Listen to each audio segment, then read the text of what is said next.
How's it going, everybody? Welcome back to the STD Podcast. This week we have the man, the myth, the legend, Steve Hall. One of the, I don't know, you're not the biggest like evidence-based podcast, but I would just say as far as like quality of guests, you're definitely up there for sure. I mean, like I'm the one who's like, it's one of the podcasts that I actually watch like all of the episodes of, whereas other ones I'm kind of like, this guest I can skip. But anyway, so Steve, how are you doing? I was going to say Steve Hall, as always, right here. And I realized now that I pre-record an intro to the podcast to kind of explain the guest, or not explain, kind of introduce it. I do it twice and I'm like, man, that must sound really weird to a listener. So I was like, I need to stop introducing myself the same way both times, because you just doing it twice. It's like an accolade of your podcast now, though, right? That's the Revive Stronger podcast. We're all familiar with it. But maybe one is enough. I don't know. Well, it's like your your favorite show. I guess they have an intro outro, but like you have the theme song, right? So that's your theme. To be fair, it does. I don't know what it is. I don't know if you have the same thing, Dylan. I've actually noticed, but like it helps me get into the flow of like the thing I'm doing. I do it with client check-ins all the time, like the exact same intro. Like I don't even know what it is off the top of my head, but when I start a client check-in, I say the same intro exactly every single time. But I appreciate the props, and I'm so glad that like you listen to the episodes and like people still find value in it, because I sometimes go through patches of like, I've covered everything, but then there's even new guys getting into the field. Like you got your Milo Wolves, you got your Zach, the data-driven strength guys, and it's so cool to just be able to be there. And you were kind of talking off air about how kind of I seem to absorb information and like put it into my own practice, as like you can even see that through kind of social media. And like that's why I started the podcast, like in a selfish sense, but also to like share that value with the wider world. So I'm glad I can still do it and run it, and that hopefully it's to a decent standard and I'm not too terrible of a host at the moment. Not at all, man. Not at all. So actually wanted to talk a little bit about your kind of bodybuilding progress currently. First and foremost, the tattoos. I think you've mentioned this before, but like what I don't know. I just didn't think like Steve was like the guy to get tatted, like, and not like tatted, like multiple tattoos on your forearms. What I've heard you mention it before, but could you say it here? Like what kind of brought you to get your forearms tattooed? They're awesome tattoos, by the way. Oh, I appreciate it. You're not the only person that said that to me. I think most people that think about me getting a tattoo, they're like, you're the last person I would have thought who would go and get one. And that's almost why I wanted one, in a sense. Like it's just something to be I don't always like just being like that middle ground individual, whatever. So it's quite nice to just have like an obvious quirk out there to the world. But it was like Dragon Ball for me. Like the first one was Margin Vegeta, but Dragon Ball and Dragon Ball Z, like through my childhood, that's how like I made friends with my best friend at the moment.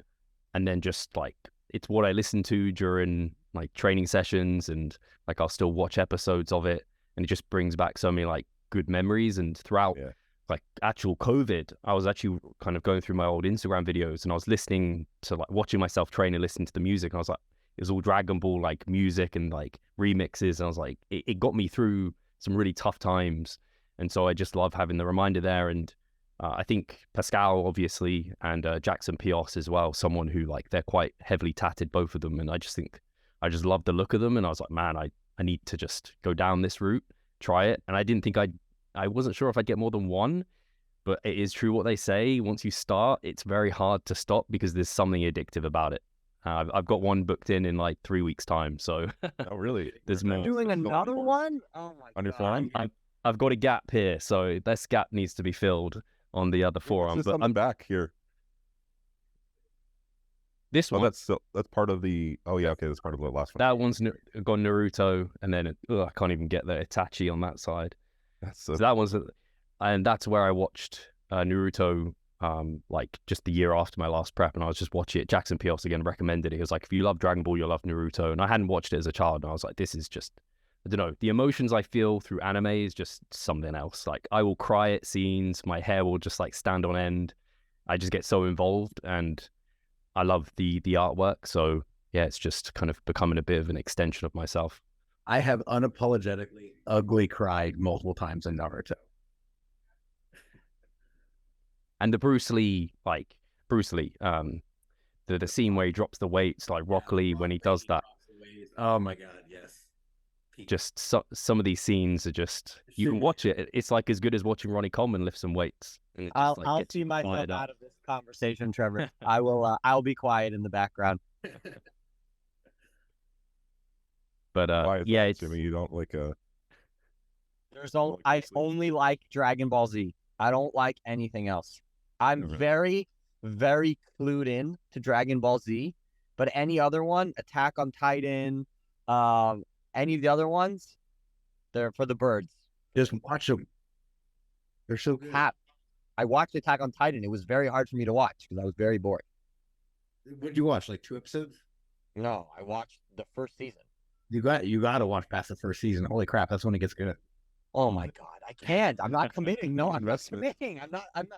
Watch Full Metal Alchemist Brotherhood. I'm not going to be doing that. I I'll found tell you very, what I did. I'll tell you what I did just watch. I did just watch Fubar, and that was hilarious, and I recommend it. that's When you watch Arnold? it. That's the new Arnold show on Netflix. All of you must watch it. It's hilarious. yeah, I'll check it out. has he got a documentary as well? That's does. come Yeah, I watched that yesterday also. I don't know what I'm doing with my life.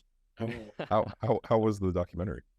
So it's split up into 3 parts: athlete, actor, and then something else. I only watched the athlete one. And honestly, it was nothing that I didn't already know, but I'm an Arnold super fan. I don't know if you guys are. So like this was stuff I already Absolutely. Yeah. How can you not bodybuilding and not be a fan of Arnold? I think I would watch Well- the other parts too, just because I think it's just insane how this one person did all of these things in one lifetime. Right. Anyway, back Dude, to his biceps are still sick. His arms are still sick, even in 2023. when Like they I had saw some him- footage of him posing, and I was like, "Fuck, it's still Yeah. awesome." He literally, because I remember seeing him at Gold's Venice when I was out there, and he literally just does like pump work. He also got shorter for sure. Of course he does pump work. What? Yeah, of course he does pump work. Does pump- yeah, exactly. That's his thing. Right. Coming Yeah, all you day. just literally will just go from machine to machine and just do circuits. I mean, he's older and probably just trying to stay in shape. So, but anyway, back to Steve. We were talking about your tattoos, but more importantly, I wanted to ask you about your where you're at with bodybuilding currently. So, like, I know you had done that long season. What were some reflections of that season, and then how did that lead to your decision making process to where you're at now, and then kind of you can talk about shows you have picked out and stuff if you don't mind. Yeah, for sure. I think it hasn't changed. The funny thing is, every time I've competed, I'm still confronted with the same issues. It's just they become less of an issue as I go along, and it will make sense. I just remember the first time I competed, or it was actually the second, but my mum was at this show, and this is where I'm coming from. She said, "You just don't look like the other guys. Like you just don't have the shape that they have." And I don't know if she knew she crushed like my dreams and hopes in one comment, but she was just like, "I don't know if this is for you." And I mean, she's right, because you look at my first like season where I'm competing, like I have muscle, I'm like lean, not a lot of it, but like I do not have shape. And every season that has improved because I've grown muscles bigger and I probably pose better, but I still do not have the shape. And I think it's just become more and more obvious as I've competed, had clients go to compete, now judge shows, how important, like I almost made a Facebook kind of post being like, you can essentially your kind of clavicle to waist ratio, if I could see those before I was judging, they'd be almost as informative as like a fat-free mass index and a body fat percentage, because they are just as important for winning shows. And I think a lot of natties like get called out as being like unnatural, but it's just based off the fact they look incredible. Like when then you find out their kind of height and weight and stuff, it's like they're just put together beautifully. And I'm not. That's just matter of fact. I'm not put together beautifully. And so that, again, it's the first thing you come out with, the front relaxed, the symmetry shot, have you on X-frame. That's something that I do not have. Just that, like some people, their first season, they already have it because they just have a tiny waist, wide shoulders, cat delts, sweeping quads, wide lats, and they kind of come down real low. But I don't have any of that. So I've just been plowing away at quads, delts, and lats, basically, just to try and, again, bring that illusion that is bodybuilding to life. And I also have some thoughts on how I'm going to pose differently this time round. I had like very good help in terms of posing. I did some with Andrew Chappelle, but I'm built very differently to him in terms of like for that front relax shot. I can't hit it like him. I can't get away with it like that. And it depends who I'm against, of course. But if I'm against anyone with like a reasonably small waist, I can't get away with it. So I have to really work on that shot too. And I already have some thoughts of how I would do that. What are some of the modifications? Like, I know some people will push their, like Jared had told me, like push your hips back, and like kind of that will create the illusion that your upper body's just like bigger and your waist is smaller. Like, what if you could just name a few that might be cues that you use? Yeah, for sure. So yeah, back in 2017, I actually did some online posing with Jeff Alberts, and God bless the man. Like, he took like hours with me to do this, and I had terrible internet connection as well, so he could probably barely see me. But he was like, Steve, you got to force your hips back. Like, I remember doing it with him. I was like, this seems unreasonable how far you're trying to get my hips to come back. Dude, it's tough. Absolutely, but it made complete sense. Like, now in hindsight, I didn't really see it at the time. But then when I posed with Andrew, I kind of hit it like that with my hips back, and he was like, no, I think you can just stand tall. But obviously when things are further away, they look smaller. So it kind of just made my waist look a bit blockier. So now I'm going back to the hips really far back, but also not just chest up, but chest forward, like almost like leaning forward so that my upper body and torso just looks more impressive. So I just have to be careful. I think it's why I had to really build and focus on quads, is that like sometimes your kind of legs get dragged back a bit like that, and so they can end up looking a bit slender. But yeah, that's most of it. You got it. Hips back. Yeah. Do you find it hard? I find it really hard, especially in the back shots, to do that. Like, I don't know if you do the same in the back shots, but like hitting your glutes and your hams, and then you transition into like, then you hit your like bust back double. I always lose my glutes and hams when I do that, because it's just so hard to hit everything at once with your hips back. It's a lot of people struggle with that, but I've never struggled with that. Oh, really? Don't know why. That's always been super easy for me. But that's good. That's like the hardest shot for me to do. Keeping my quads contracted has always been the hardest thing. Like, that's very hard, especially when you push the hips back. Like, my rec fem just goes out. Yeah. And then if they're not contracted, you look like you just got like normal like legs, like anyone else. If they're not, if you don't contract them, you can't see any of the detail. So yeah, it's well frustrating. Steve, how heavy were you on stage? If you don't mind me asking, this last one. It's a bit of a tricky subject, stage weight. I don't like talking about it. I was trying to be funny.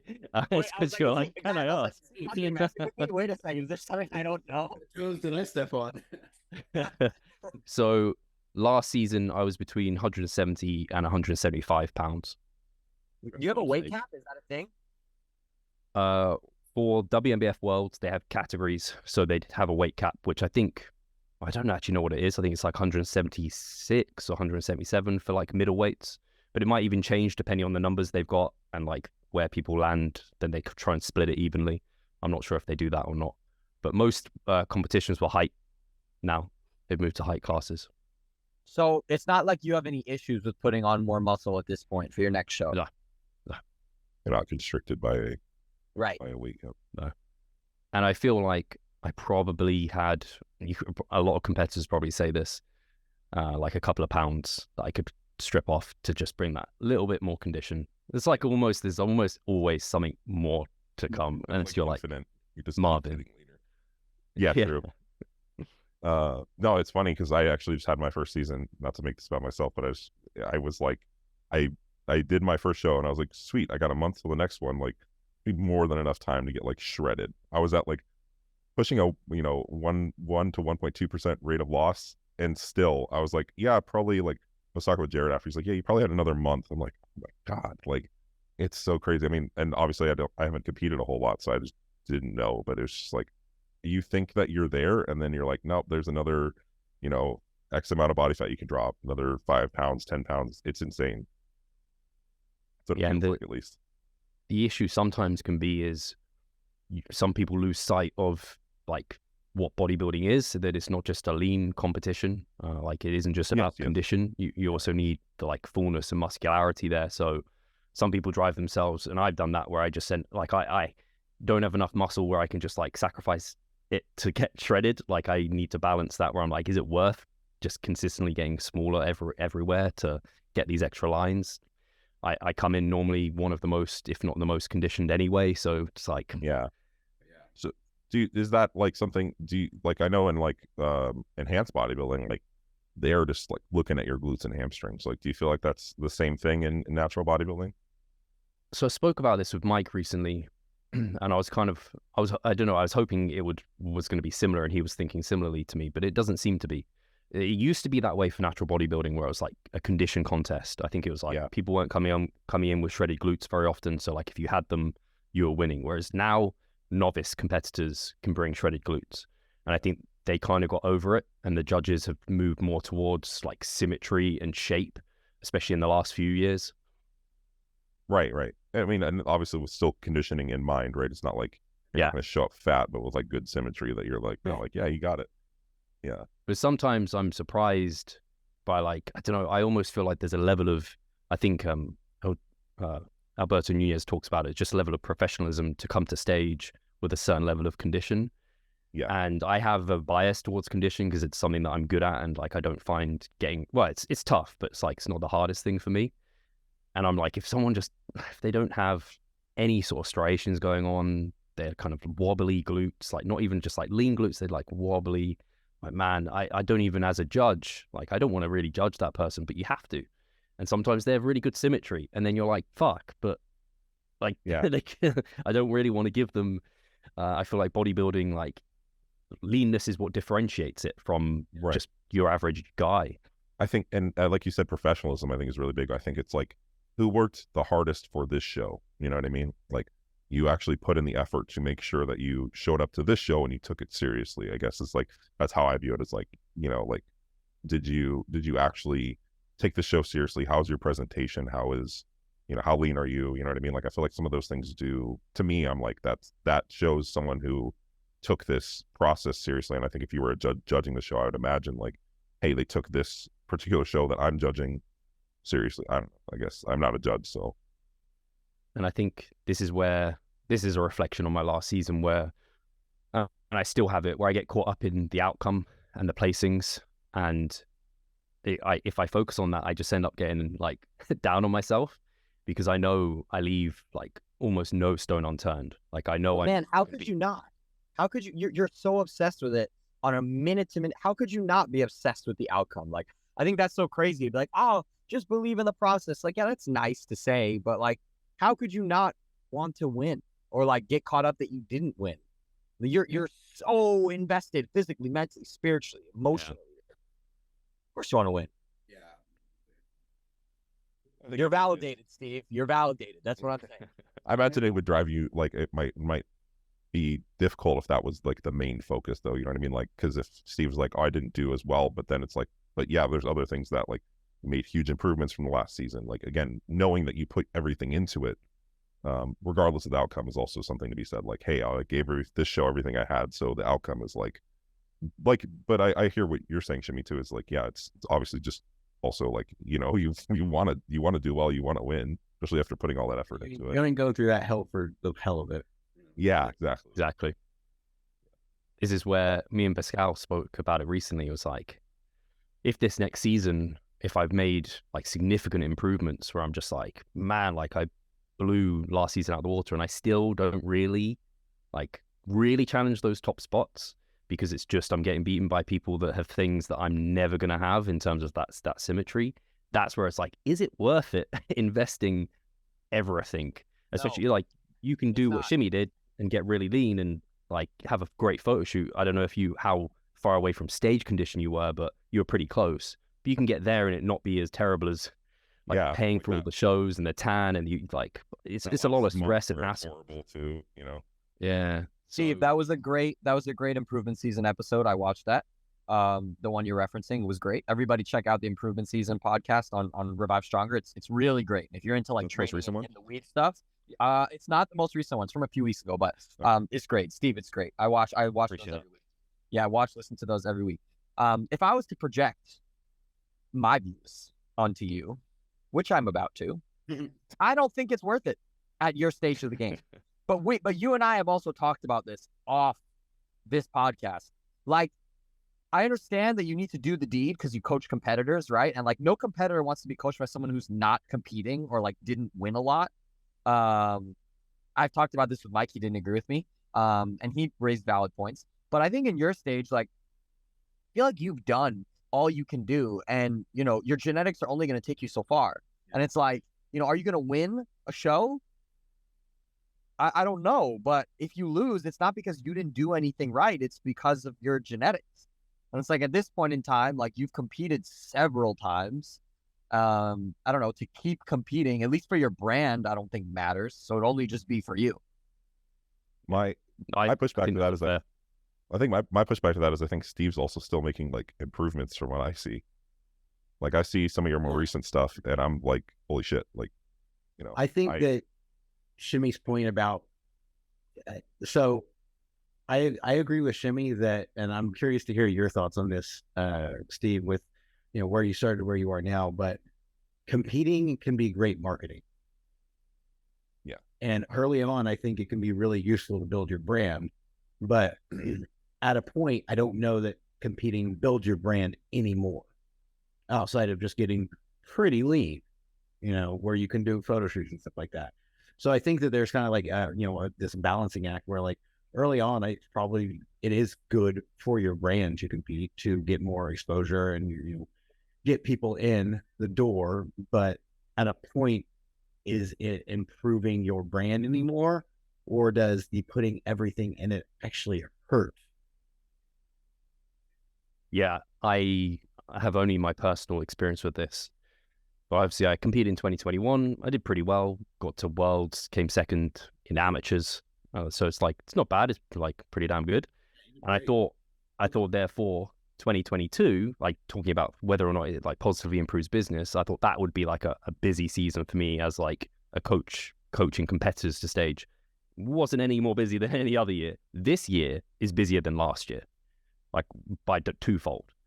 And I don't know why. It doesn't, clearly, I think at least to me, it isn't what, like, it is no longer, I never did it for business, but now it can't be part of the equation. Oh, it's helping business. Because if anything, like you said, it could harm it because I'm less functional. John Meadows talks about that a lot. Part of why this year is so much busier, because you don't have you. Oh no. Oklahoma. Focus to put into business. I think we caught the second half of that. Hold on. We've got you now. I think I know what you were saying though. Possibly. It's weird. I don't know if Dylan, you can speak to this, or even like Shimmy when you were obviously just recently dieting, but I like to think, I don't know if that's just my ego and my arrogance of like thinking that it doesn't take away. Like I'm sure it absolutely must have to, because I think I look back at like how many steps I was doing, wearing a weighted vest, eating barely any food, posing like multiple times a day. It's like, that's got to have taken so much away from what I could put into the business, but I didn't feel at the time like it did. But I think it must have in some sense. You know what you can do, Steve, to look at it? Take a look at some of the posts that you did when you were off season, in the way that you write and the way that you speak versus when you're in season. Are you making more jokes? Are you making more thoughtful analogies? Do you have just a little bit more oomph versus when you're in the thick of the diet? Are you a little bit more cyborg? Is it more just like matter of fact content? And not to say that anything is bad, but that's, I think, a tell as well, where you could see it, you know, like, are you more energetic? Because you seem to be pretty solid. Like, you post every day, rain, sleep, or shine. You don't we did take hiatuses. We did a podcast when you were pretty close, like a couple weeks or something, and I was like, I couldn't tell if you were a couple weeks out or not. Like, you're coherent, like, you know, very there. So I don't think that like on a maybe not in, at least in interaction, that you were like, you know, this sucks and like can't move and whatever. But I think that also, you know, you could just look at analytics, I guess. I'm very much so like, what did my client load look like then? But then it's really hard to say, because then it's like, what was going on with like this, and like, you know, when do you normally have your busy season? And like, it's so hard to say, like, because I know people who definitely say that when they compete, as a result, they get a large influx of people. But I agree with you. I think that, like, for me, I got more of an influx, and it was more so because I just don't step on stage a whole lot. So it was like, oh, like this guy actually like does bodybuilding basically, you know, and it's not just he just is big, right? So I think that definitely helped, but you know, time will tell, I guess, in my case. Steve, do you notice that some of your content does better when you're leaner versus when you're not, and like when you're showing your body a lot versus not, or it's all the same? I would say definitely like, I don't know, it's literally the better the shot looks. Like if I think it's a good shot, they will do better generally, and leaner ones for sure do better, which is hard. Like I don't train with anyone, and like I don't have anyone that can like I don't pay someone to like take photos of me, so like I just never really get that sort of content, especially in like off season. So Tripod? You don't bring a tripod? yeah, it's never, I don't know, it's not the same as having someone who can like do it, and You can, I don't know, yeah, I'm bad at using my tripod. yeah. I find that difficult too. So Yeah. I was going to just say one, sorry, I was just going to say one thing on the competing thing. I wonder if and this could be a positive or negative, but because I'm not super competitive, like I'm not someone who's like pro and like top of like in the natural bodybuilding scene, that competing doesn't really do much to the business. So like if I do poorly, I don't think it'll change anything. If I do well, I don't think it'll really change anything. But if you're really like very competitive, top of the game, I imagine competing does quite a lot for you, but equally then that puts a lot of pressure in terms of like if you then don't do well, how does that reflect upon kind of things? I don't know. Right. Well, you see a lot of these guys who build brands around solely their physique, right? Like your brand is not, your brand is built around value, information, right? So your placing in a competition doesn't necessarily matter a whole lot. Whereas you have some of these guys who, you know, if they started, you know, not doing well, or they transitioned out of bodybuilding and their whole brand is built around how well they do as a competitor, I imagine it'd be a pretty tough transition. Like, you know, these guys who just post like a physique shot with like a, you know, caption like going to war or something like that. It's like, it might be difficult to transition after that, versus like you have a very value driven business. Like you could compete, you couldn't, your brand is more so like people come to you for information, and your physique is just like icing on the cake, where it's like, yeah, oh, and he's also in really good shape and he also competes and whatnot. And I'm a competitor, you know, all this added up, like that makes a lot of sense for me to work with him or consume his content, I guess. Yeah.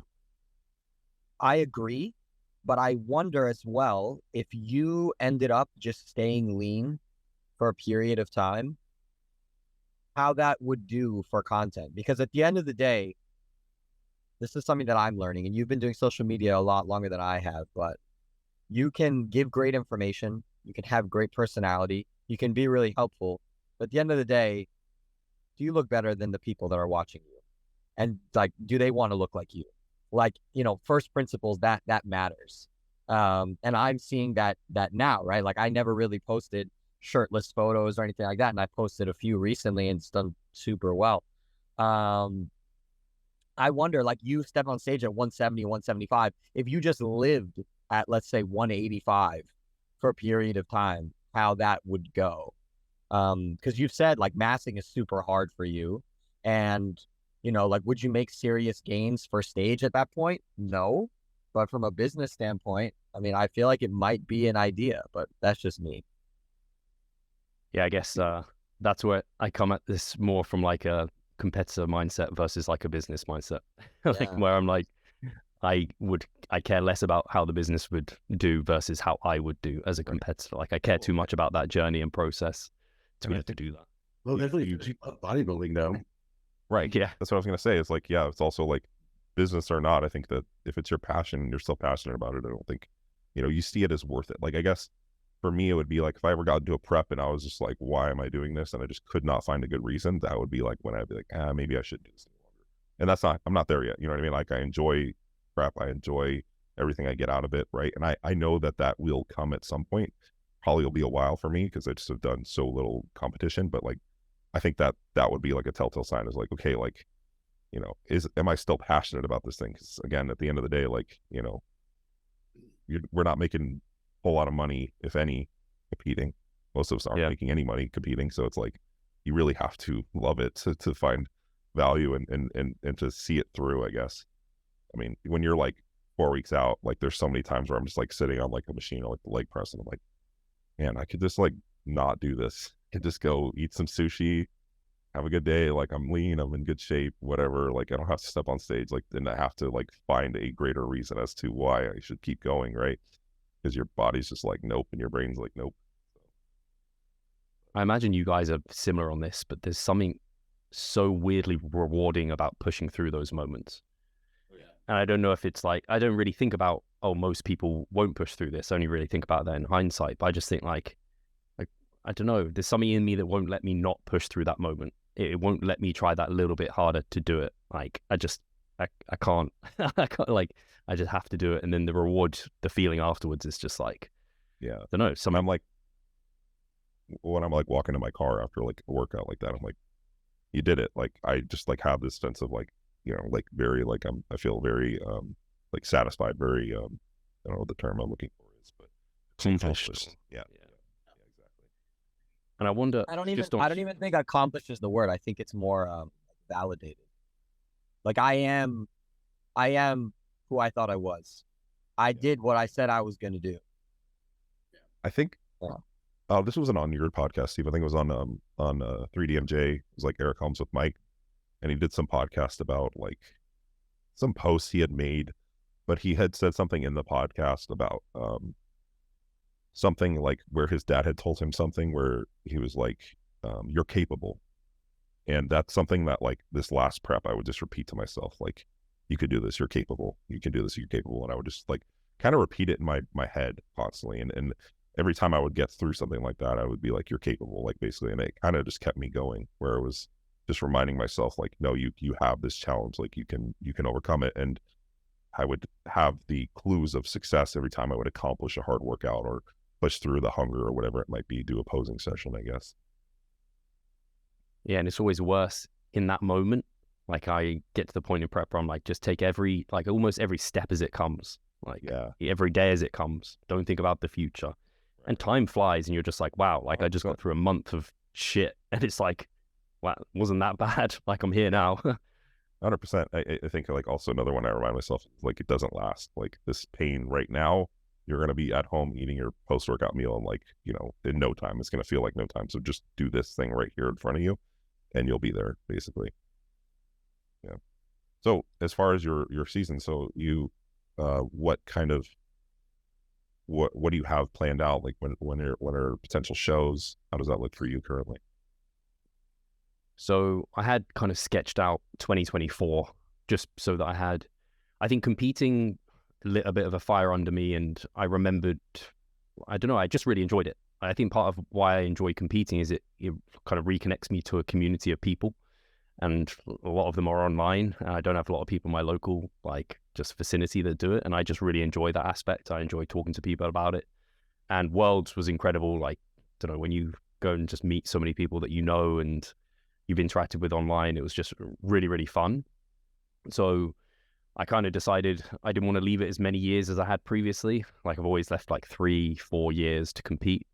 So I was like, right, like maybe 2024, it's a decent amount of time to have made like some progress, hopefully, and like do it then. I do want to make sure that I've improved enough. And it's actually something I'm struggling with even saying it, because I'm like, it's so subjective to know if you've improved enough. And I don't even know if there's someone, I don't even know who could tell me that I've improved enough. Like, I was essentially laying out, this is going to be my final mass, enter a 10-week cut. I'll get close to stage, lean, but maybe 180 pounds. So 5 to 10 pounds above stage weight, and then assess, like, is this a physique, if I continue to diet down, one that I'd be happy to bring to stage? And I'm the only one that can really answer that question. But I would love to outsource it to someone to be like, do you think it's worth me stepping on stage? I don't know if you guys can recognize that at all, but like, it's like an unanswerable question. You can't just send someone a photo, because it's all subjective. Like, there's not like an objective answer. Yeah. So I have no clue. Yeah. I don't know if I send it, there might be someone like Cliff Wilson or something who, like, he takes tons of people to stage and pros, and like, do you think this is a physique that is of a caliber that has potential to go pro? I just hate even thinking of that question, because it's so out of your hands. But I think he's got the experience where it might be enough if he was to say, yeah, like, that's good. Then that would probably be enough for me. I'll also compare back to like previous times I've been in that body weight and just make sure there's significant improvements. And then after that, I had planned, I'd be interested to know what your guys' thoughts on this is. So like hit a peak body weight, 10-week cut. I was going to do like a 10-week mass, a short mini cut, 10-week mass, start prep was kind of my idea. So essentially, this is going to be my peak weight now. And then everything I do hereafter is kind of like slowly taking me towards stage before I'm like relatively lean, but recovered from any sort of dieting, hopefully. That's kind of the protocol I was going for. Steve, that's like my exact periodization right now. Why is the initial mass only 10 weeks before a mini cut? Why isn't it longer? Just so that I don't get too heavy, basically. Yep. Like I want to start prep lean enough where I don't have to have a 30-week prep. It can be 20 weeks, but I start out much, much closer to my stage condition. So I'm essentially, normally you do mini cuts, you linearly long-term go up in body weight, but this is kind of the opposite where I'm coming down. So you're going 10-week mass, mini cut, 10-week mass? Yes. I'm just confused, and speak to it, please. That first one, if you're already having the mini cut built in, why wouldn't you have just done 3 mesos of the first mass? Because the mini cut's already going to clean up the garbage anyway. It's like if 10 weeks is not that long, and you're not going to tell me you're having trouble eating food for 15 weeks versus 10, you know, like, I don't know. I would just be wondering about that. And then at that point, if anything, just like add another week to the mini cut. That I feel like that trade-off of having that other mesocycle of massing would be worth it. But that's just me. It would be, are we going to wait for Trevor or we can continue? I don't know. I think we can go, but it would be if I didn't have like a time I needed to start prep. Okay. Because basically I would get a little bit more fat for those 3 weeks, but then afterwards I'd do the mini cut. Then I'd only have a week, a meso worth of massing, and then I'd have to start prep. So I kind of was like, right, put it in the middle. So I have 2 and 2. And I'm also not sure if I'd be completely you're completely right. In most circumstances, I wouldn't be in a position where I'd need a mini cut after 2 mesocycles worth of massing. It's just happening there. So I have time to have another 2 afterwards to recover from that one and put me in the best position to start prep. My main concern is that I will start prep lean, but slightly diet fatigued. It's like leaner and a little bit diet fatigued, or fatter and not diet fatigued. It's kind of like choose your poison. Like they're both situations. Yeah, I get that, because one would be good. One other question. What if you didn't do the mini cut and you just did 3 mesos of massing, did a maintenance, and started dieting? Yeah, that's definitely an option. I'm considering massing slower and then starting prep like a couple of weeks earlier, so that I then can circumvent that mini cut completely. Because for you, at the end of a mass, like most people, you're like, blah, I hate food, blah, blah. And you already know that's like the greatest way to start dieting, right? But if you keep it conservative, I feel like you run the risk of getting into a state of diet fatigue earlier on. I don't know, but maybe. Well, yeah. What one of the things that drive some of the diet fatigue is obviously time dieting, but also like if he's adding body fat throughout this time period, like very small, like very conservatively compared to his regular mass, you know, as long as that mini cut isn't too close to like he said with the 10-week break, you know, he might not be carrying very much, if at all, right? In my mind, I would think like, well, if he's I doubt he'd be carrying adding tissue, adding body fat, really body composition is one of the main things that drives some of the metabolic adaptation. So I would imagine that, like, I don't know if sufficient time, but I don't think so. The periodization that you suggested, Shimmy, is kind of what I'm doing, but it's also constrained by prep. That's one of the reasons why I'm not massing for super long. I'm going to do like a 8 to 10 week mass, but same exact thing as Steve, where I'd like to start prep leaner. I think that's a really smart idea. Yeah. Kind of mass through the holidays. So right now, peak mass, peak body weight, cut, conservative mass through the holidays, some sort of like active rest, and then finish out the cut into the new year. See, what I'm saying is just simpler. What I'm saying is just there's just less pulsatility going on. Like I got a mass, then I got a mini cut, then I got a mass again. Just do the mass, do it a little bit slower. You're not someone that gets over fat anyway. Do a nice maintenance chill, go somewhere with Charlie on vacation, and then diet. Like, it's so simple. But yeah, I mean, I guess that's to presuppose that that what Steve does is particularly difficult, and I imagine at his like level of skill set, just doing something like that isn't particularly difficult to transition to. I don't know. I'm speaking for you, Steve, but maybe you can. yeah, I think I'll call it like at the time. Whenever I kind of set out plans, I'm always like, right, I'm going to gain like 1 to 2% of body weight per month, and I aim for the higher end. I always fall towards the lower end, and I typically plan for the higher end, so it always means I have to cut less than I had planned. So I think that might happen. You can lay out whatever plans you want, but who knows what that's going to be. Yeah. I'm the opposite, where I'll just like start gaining weight, and obviously there's pharmacology involved, and just like don't know what's going on. So I'm like, yeah, dude, right? It gets wild. Yeah. I don't know how you guys manage that. I've tried to coach a few people using body weight, like who are on levels of gear, and I'm just like weekly photos. Like, it's so, you just have to kind of trust the numbers. It's yes. well tricky. Like it's honestly, it's relatively straightforward for me. I just like program a rate of gain based on, you know, what I believe their maintenance to be. And sometimes through the noise, I'll hold them there, but also we'll be like using their photos. And also like if there was an adjustment to pharmacology, that's generally when I would just like not touch anything. Yeah. I try not to make adjustments in food and pharmacology at the same time. Try to keep them separate as much as possible.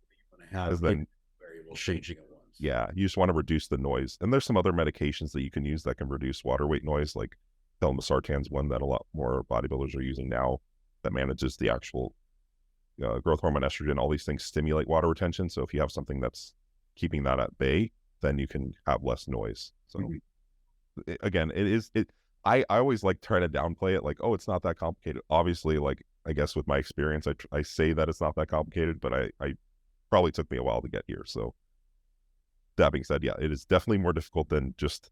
Yeah, it's more difficult than just having a number. Could trust the numbers a lot better in natural bodybuilding for sure.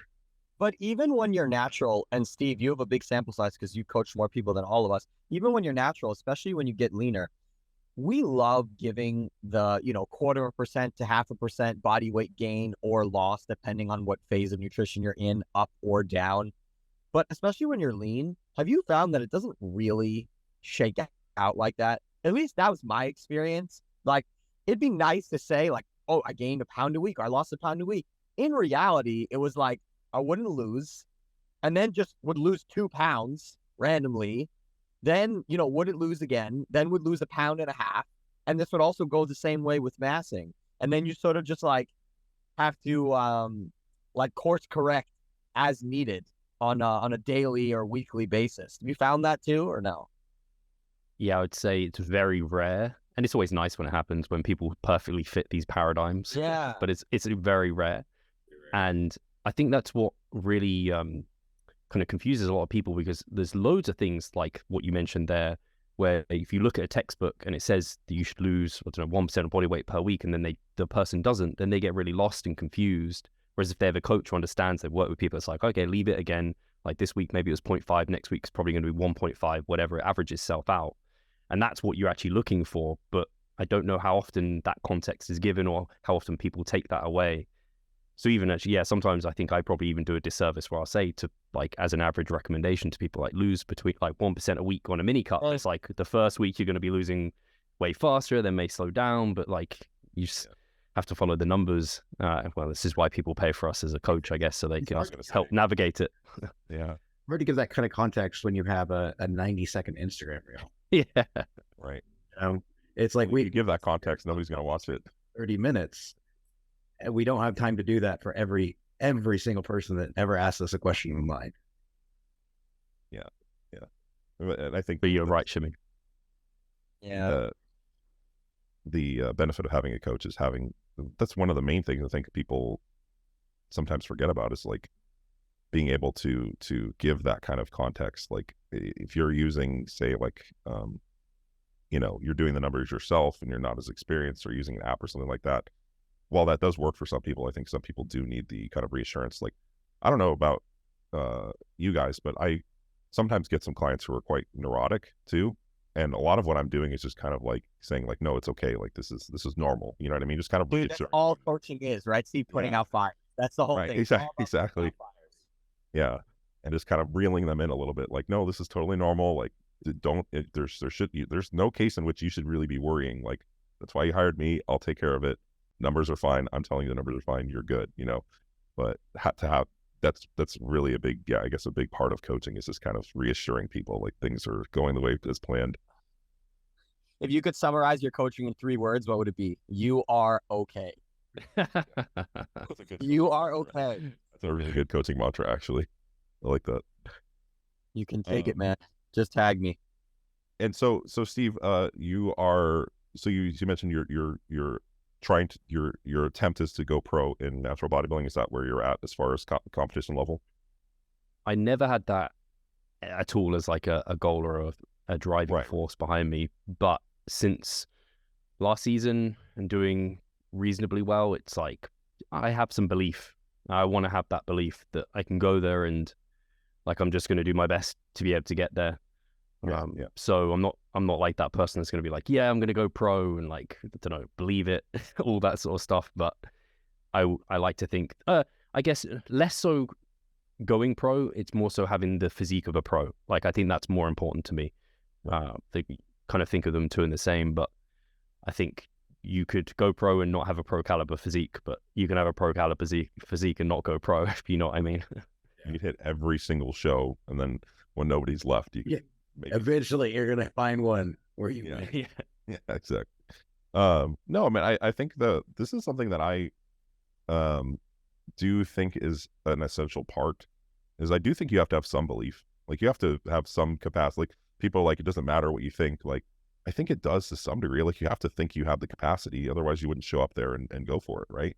Hard to put in the level of effort required if you don't believe it all. Yeah. Sometimes I tell myself stuff that I'm like, yeah, I know it maybe not be like straight, like 100% like objectively true. I mean, I guess it is all kind of subjective at the end of the day, but like, just for the fact that I'm like, you know, it kind of gives me something to push for, I guess. I don't know. That's just kind of like, I guess it's not, you know, just mental trickery, I guess. But, you know, again, I think you have to. Like, I actually, it's funny you said that, Steve, because I have the same conversation with Joe Jeffrey recently. I was like, this is where I'm at. Like, what do you think my chances are? And he's like, we just don't know. You know what I mean? It's just like who shows up on that day. Like, you're there. Like, you have the capacity to do so potentially, but it's just who shows up. Like, I had a guy last year who I think ended up doing like 9 shows, and I would have qualified him as ready to go pro, but he just always someone else better showed up. So it's like, you never know. Yeah, I think most of my lifting career and doing bodybuilding and all of like being in fitness, I just derive value from doing my best. I know that sounds like really like corny and cringe, but like that's all I care about. Like, the outcomes are far less important to me as long as I know, like, in myself, I did everything that I could have done for this. Otherwise, like, if I was to go pro and know that I left things on the table, it'd be like, I don't know, like, it's probably not as rewarding. Whereas when you've had to have worked, it's like winning, I don't know, the lottery and you get a load of money. Like, it's not the same as working your ass off and getting that paycheck at the end of the day. A funny story. I had an experience similar to this at a jiu-jitsu tournament where nobody in my bracket ended up showing up. And so they called my name up to get a gold medal, and I refused. Good on you. I was like, I didn't do anything. My wife ended up taking it. She's like, you showed up. I'm like, I don't want it. Throw it in the box. I don't care about it. Instagram post about hard work and you know, it pays off and all that stuff. Right. Trevor. You'll see that with bodybuilding shows all the time. Like, if like 2 people turn up or 1 person's there and they'll be like, I won my show, and they won't say anything about it. They just have the photo of them with the trophy, and you're like, where did you place in the overall? Like, maybe that's a little bit more informative of how you did. Yeah. It's sad when people are just chasing trophies. How does it work in natural bodybuilding? Like, I know it depends on the show, but like, does it like, you win your class, get a pro card, or you have to win the overall? Because I think I had heard something like you have to win the overall at some of these shows. I think it depends.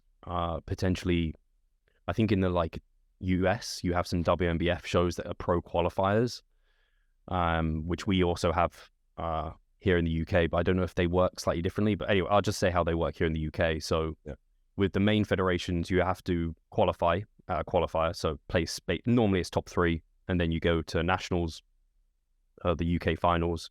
Sometimes it's an international final. Then you can win your class there. And so you can win like the middleweights, like the best middleweight in the UK. But then you go into the overall, and you have to win the overall against the middleweight, the heavyweight, the lightweight, or the height classes. And you have to win that. And then maybe you'll get given a pro card if they think you're good enough. So that's one way. Oh, really? Actually, no, that's the main way that it goes. Jesus. If you're good enough, so how does that work? Are they just like, would they not give you a pro card if you win their overall? It's subjective.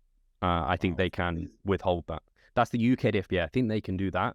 Whereas the WNBF, which is most of what's out in the States, I think, a lot of the shows there. Yeah. If you win your category, it's up to like the head judge whether or not they think you're pro caliber, and they can give you a pro card. So there's quite a few pro cards handed out at the WNBF UK last time where I judged. Yeah. Oh, wow. That's awesome.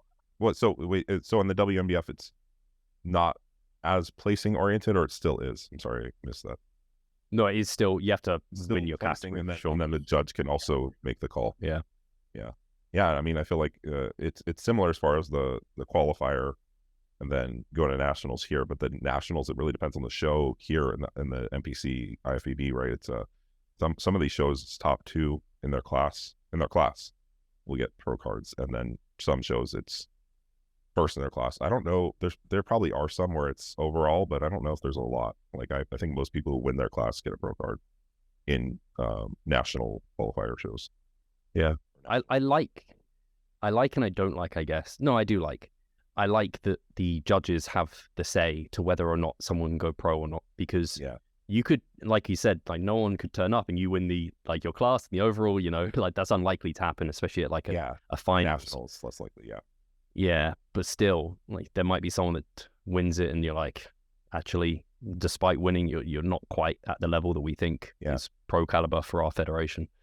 No, that gives it a little bit more like prestige, right? It's like a little bit more like, hey, we have these standards that we abide by. Like, for example, let's say like a competitor just doesn't present themselves professionally, like you said, like their posing is off, and maybe a few things are off about like the physique, like some very big weak points or something. Like, I honestly would be like grateful if a judge was like, no, like you're not there yet, because like I was thinking about it. It's like, what if you just were able to just like wake up and be a professional, right? Or in coaching, like what if you were able to wake up from one client to a full client load? Like, would you be able to handle everything that comes along with that? Or is it the actual process of going and getting there that allows you to be able to then be able to handle 50, 100 clients, or be able to compete as a professional?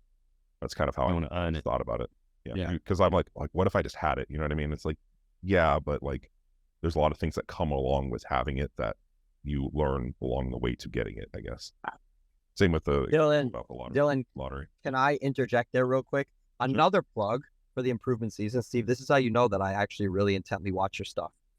Steve and Pascal had another conversation very similar to what you just said, Dylan. Pascal said this, and he said this along the lines of growing a following, where it was like, if you could wake up tomorrow and have 1 million followers, you wouldn't know how to handle it. It would be way too much for you.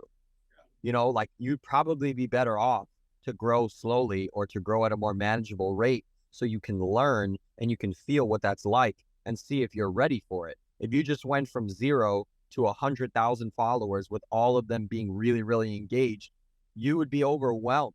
You wouldn't know how to do it. And I can tell you that podcast that you guys had, like that made me think about specifically that, especially now that I'm, doing social media and doing all that stuff. Because like everybody's, I want to have so many followers, and it's like, yeah, but you're not ready for it. You wouldn't know how to be. Yeah. Do you ever get the? It's like people. Oh, good. Sorry, Steve. I was just gonna say, it's like people that come out of like Love Island and they just get like a million followers. It's like, I had a few thousand and now I've got 1 million, and then they have to have training and stuff to like come out and know how to like manage that stuff. Biggest Loser, another good one, right? It's like lose a ton of fat really fast, but it's like no sustainable habits are built at all, so they just rebound their weight. But I will say this, on the opposite side of that, and this has to be considered, slow and steady is nice, but at the end of the day, like there's also probably some element of there's going to be big run-ups, and like you need to be a big boy or a big girl and like learn how to handle it. You know what I mean? Like it's not like somebody's broke and then they made $10,000 and then they made 30 and then they made 50. Like there's plenty of people that went from not making a lot of money to, you know, working their ass off, building a sick business, and with 5 years have a net worth in the 8 figures. You know what I mean? They're like, they did figure it out. And there obviously are social media people that went from no followings to 500K in a year or two, and they're okay, right? So there's the opposite of that too. Yeah, I guess it's just yeah, I don't know. Good old devil's advocate shimmy. I don't know, because it also depends on the engagement, right? Like specifically on social media. And Steve and I have talked about this before, and Trevor, you and I have as well. We're like, you'll see someone that's got 100K or 500K or a million or whatever, but it's like they follow them because they're good looking, or they follow them for just because maybe they got a cosign from a famous person, and there's no real engagement there. So it's not like the effort is really that large. But even for someone like Trevor has almost 3,000 followers, but like his Q&A is on fire every day. Yeah. Like Trevor, could you imagine if you 10x'd your following and 10x that engagement? Like you wouldn't have a life. Less of one than I have now. Right. Well, it's funny you say that. I follow Steve specifically for his biceps. He does have great biceps. It's all in It's like a funny thing, by the way. Yeah. It's a funny thing because Steve has been on social media for a really long time, but this thing about his biceps have only come in vogue in the last few years. People never used to talk about him. It's not like his biceps have like transformed in the last 2 or 3 years. Like they were always a strong point, but for some reason, maybe because Mike made a mention of it and then everyone jumped on the bandwagon, all of a sudden now it's like, oh my God, Steve's biceps. Like in 2018, we weren't saying Steve's biceps. You know what I mean? Well, Steve, he was a figure. Why? Steve has become an influencer. You're nearing, I mean, you're in the 75K. Is that what I saw? Like somewhere around there? 69. By the way, Steve, I'm really upset that you didn't do a funny post about that you have 69. Oh, I almost did. They'll probably drop that down. I would have. Of course you would have. I'm very close to being back at 69, so don't worry. If I lose like 3 followers, it'll be back there. 69K giveaway. Follow him. It's not on brand at all with like the way you do things, but I really hope you do something. I'll be very happy. Hey, Steve, I know we've had you for a long time. How much time do you need? I'm all right until you guys are, basically. Fridays are Trevor, free. you're at 90 minutes. You'll be at 90 minutes in like 15. Oh my God, Steve, I have the idea for you. By the way, you're so not going to do this, but I have the idea for you. You're so not. Film Charlie and be like, hey, Charlie, I got 69,000 followers. So, like, what do you think? She used to be like, shut the fuck up. Yeah, exactly. That'd be so great. The real but that's so good. Oh, that would be funny. I'm not gonna lie. Yeah, I know you're not going to do it, but you should do it. I'm going to do it now just because of that. I hope Just so. I'll film it and send it to you. Yeah, I was gonna say at least film it and send it to us. Yeah. Yeah. So social media is tough, man. I was just gonna say, like, you crank part of me, though, man. Part of me is like I appreciate thinking about it like Shimmy does, and how can we make best use of it? How can I grow? How many likes am I getting? But part of me hates I like social media. Like that's the reason I post every day and I'm on there. But I hate thinking about it that way, like thinking about it analytically and how to grow. Like I don't like looking at like how's my engagement. And I know I should as a business person, but it's kind of similar to bodybuilding. Like I'm not looking at my bodybuilding as how's it helping the business. Social media, I do more so look at that. But I hate thinking about like how I'm trying to like respect the algorithm on Instagram and feed the machine, which ultimately is doing some unfavorable things, and favorable, of course. And I'm trying to use it to my advantage, of course. So I don't want to be ignorant. And maybe some of this is a cope, but man, part of me hates that aspect of it. I agree. I want to speak to that for a second, because I think you touched on something that's actually really profound, and it's something that I wrestle with a lot, and it's more big picture, but it comes from bodybuilding. Bodybuilders innately are very good at just plugging away and doing the day-to-day. In my experience, physique people are very bad at sort of taking their head out of the water and being like, where's this going? Where's this really going?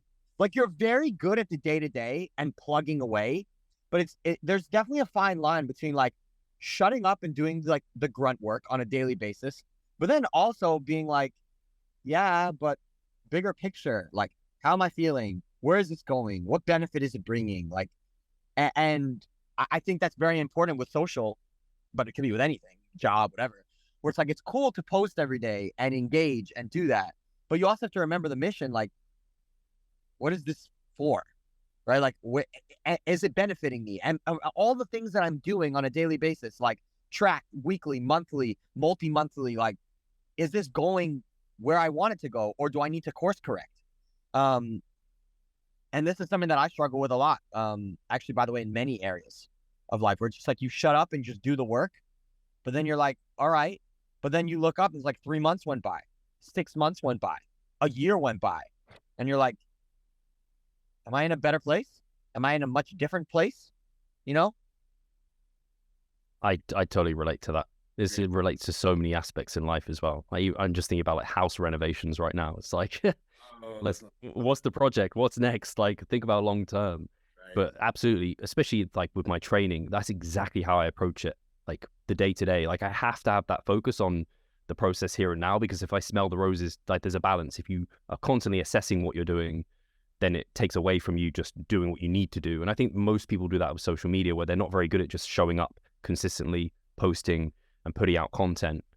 Most people fail at that, which I think is the first hurdle. But once you've met that, which like we have, is that next level. Okay, so how's that working for you? And I think that's often where like a coach comes in for people with their physique goals. Like, you look at the long-term plan, you ask them questions that they might not ask themselves. You take that kind of perspective. And I guess that's where you could have like a Instagram, social media, business coach who does those things for you as well, which I've never invested in.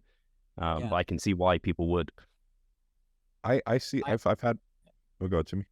No, because I was gonna transition to something else. So you go, then I'll go after you. Yeah.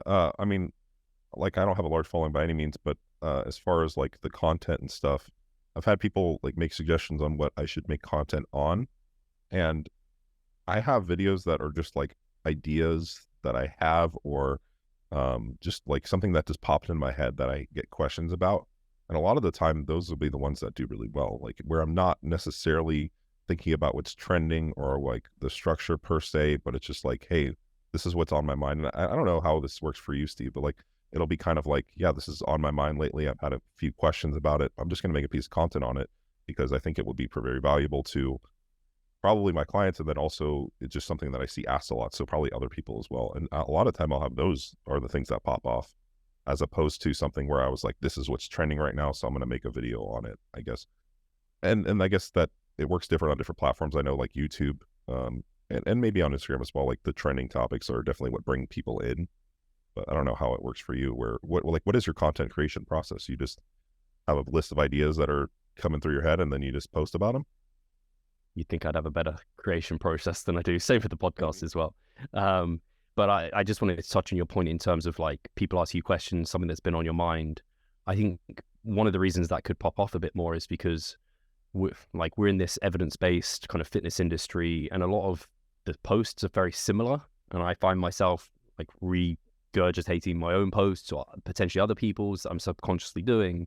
And so it doesn't differentiate you. It just looks the same to everyone. Whereas when you do an opinion piece, or like a unique question that someone's asked you that's different to what people mostly see, then that differentiates you from everyone else. So that's something I'm trying to get better at, is to be less like the same and try and differentiate my content a little bit more, which I find tough also because I don't really like opinion pieces a ton as someone who is like trying to be evidence-based. It doesn't make a lot of sense, but those are people like that, and it differentiates you from a textbook, for example. But yeah, my creation process is, I don't have like I do a reel this day. Like every week I try and put out a client testimonial or a transformation, because I never used to do that. And I think it's just good for keeping people aware that I'm a coach. And I have so many that I can put out, like it's like nonsense that I wouldn't do that. Then I try and put out like a value piece most of the time. Most of them are that. And then maybe I try and do better at this, because they seem to do better, is like something about me, something different, just like a comment, an opinion piece. So I don't know, asking Charlotte like, hey, I've got 69,000 followers, like something like that. Like sometimes those ones are important to like get more engagement, people to understand you a bit more, and maybe like an infographic a week. But yeah, I don't have like a really regimented like process there. Yeah, no, I'm kind of in the same mindset as like you said, you have a few pieces that you want to get out per week. I personally would just drive myself insane if I was like, I need to post this on this day and this on this day, and it needs to go with this. I used to try to do that. It's difficult, man. And once you fall off that, you're like, okay, like I'm very behind on this, and like, how do you catch up and whatever? So I feel that for sure. When you try and have like this grid, like if people come to your profile and you have like this special, like it looks in a specific way. I used to do that. Oh god, so difficult. Fuck that shit. Yeah. There you go. Yeah. Steve, I was gonna say to what I was saying before. It's a small segue back to what we were talking about in regards to smelling the roses. In regards to training, I think bodybuilders are really good, at just like you said, at plugging away, doing the same training every single day. I've actually gone out of my way to smell the roses a lot more in my own training from an exercise selection and variation standpoint, whereas movements that I would have kept in probably longer in the past, now, if something doesn't feel good for like a week or two in a row, like it's gone. Now, maybe because I'm advanced and I have a really good mind-muscle connection and really good body awareness at this point that like I know when something is no longer worth my time. But I have exercise variation a bit more frequently than I used to. I'm not switching something out every month, no. But I would. And before, I might have felt bad about that. Like now it's probably, every 2-3 months. So it's not like anything drastic. But I don't force movements in anymore. And I'm always on the lookout for something better all the time. I am more with you on that as well. Like where I used to think like you had to keep it in, like there was something special about keeping a movement in long term. It's like not really. Like I was at one end of the extreme years ago where every meso would be changing almost everything.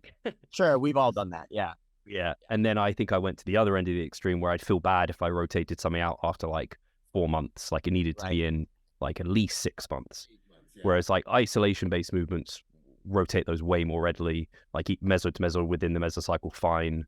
And then compounds, if it's not working for me, like I'm happy rotating that relatively quick. And I think you saying being advanced, I think that is important because I just think people who are less advanced aren't aware of what's really like a good movement for them, and they just need to plug away a bit more and be a bit more robotic. I'll tell you something else, man, and this is like whatever to share because I don't want people to take this the wrong way. At the end of the day, these accumulations, these mesocycles, these numbers, they're all arbitrary. So I say that to say, dude, I might be in week 3 out of 5, and if a movement actually doesn't feel good, I'm switching it then. Like, I'm not waiting until the next mesocycle. What? So I have to like deal with this bullshit for another 2 weeks, then deload because it doesn't like fit in perfectly with adding in a novel stimulus. Like, dude, I created these weeks. Like, it's, you know what I mean? Like, why wouldn't I change it if something doesn't feel right? And that's something I never would have done. Like switching an exercise out mid-mesocycle, I don't do it often, but I do not feel bad to do it. And I do it every so often. I never would have done that past. I would do that, but it would always, in my head, have to come from like a need, not a want. But I'm more convinced that if I really just want to, like if just a movement's sucking, I'm not totally convinced that it's a bad idea to allow myself to rotate it at that point. As long as I'm not just bullshitting myself. Right. It's totally like. And I think it goes back again what you said when you're advanced. Like, if 2 weeks, 3 weeks in, a movement's just like, I just don't get anything from this. It's not like you're 2 years into training and you don't even know what you're supposed to feel like. At that point, you have a good. You have good technique. If something after a couple of weeks doesn't feel like anything, you have to ask the question why. Yeah. Mm-hmm. In your guys' process too, you pick probably like a similar variation, in that case. Yeah. I think that's going to train the muscle in a similar way. Right. Well, and I'm saying that because there's been a lot of times where I've done that where it's just like this machine that I'm using is just not working. And like my gym owner is always getting new pieces. So I'm like, I'm going to try this one over here. And then a lot of the time it works out better. Okay, so first you flex that you have clients in Hong Kong. Now you want to tell us that you're getting new gym pieces approved. Where does it end with you? Oh, it's the truth. I don't know what you want from me. You guys do say he gets new gym pieces every week, so I get new like. Hey, All I'm saying right, that from a let's perspective of go. I'm grateful that my gym owner is so invested in improving my gym. I will shout him out till the end of end of days. Yeah, He's you're like, awesome. He's Yeah. buying here. I'll flex more. He's buying the units in the complex that he has. He keeps buying out the units and then expanding the gym. This is this is the 4th expansion he's done. that's awesome. I think he's awesome. That's awesome. Eventually, he's just going to own the whole block, and then we're going to have a gym. Awesome. Well, homies, look, I got to roll. I don't know about Yeah, you guys, that's but good, I man. got a jet. Sounds Yeah. good. Fantastic time as always. Yeah, This was a lot of fun. definitely, Steve. Thanks for coming on, man. I'd love to do this again. No, for sure. I don't think I'm we down. got through half the questions. So Generally. That's typical. sweet. Well, Steve, plugs, please. So yeah, again, honored to be on here. I love listening. I love interacting with you guys, watching you guys on social. So chatting feels just normal, fun. I appreciate it. And yeah, if they want to kind of find me, revivestronger.com, that has the podcast, has our coaching, all social media stuff's over there.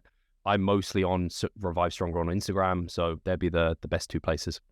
And again, thanks. Yeah, of course. I'm going to go listen to some of those improvement season episodes. You should. They're great. Yeah, I always love them. So It's What the Improvement Season podcast is honestly one of my favorites. So Yeah. Yeah, no, I need to listen to it more, though, you say that, because every time I've listened to it, I really do enjoy it. So. All right. Peace out, guys. Thanks again. Catch you later. Take care.